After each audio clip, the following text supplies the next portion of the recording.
Morning guys, dito tayo sa stock loop. Dito ko nilalagay yung mga nasakit ko na kalapati.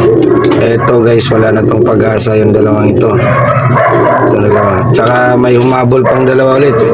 Banded, puro banded din. Yung kapatid ni White Grizzle. Ito.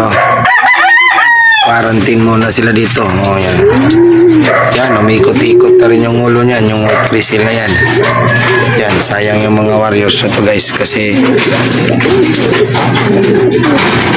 puro to bandit. Kung kailan pa naman palapit na yung laban ng isa, yung blue bar yan, palapit na natin ilaban sana. Ngayong October magsisimula na yung training yan sa MTPRC, kaso nagkasakit. Ano, kawawa talaga yun. Gamutan to, pero natin gamutin to, itong dalawang to. Pero sa kabila, di na talaga to madadala ng gamot kasi sobra na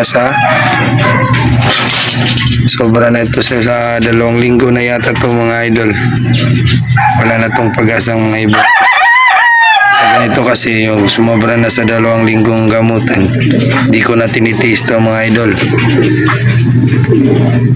Ginagawa ko na dito ay alam nyo na kung anong gagawin, baka makahawa pa sa iba. Sayang to mga warrior na to mga idol. Kung dito na mo tayo mga idol, maraming salamat sa panonood.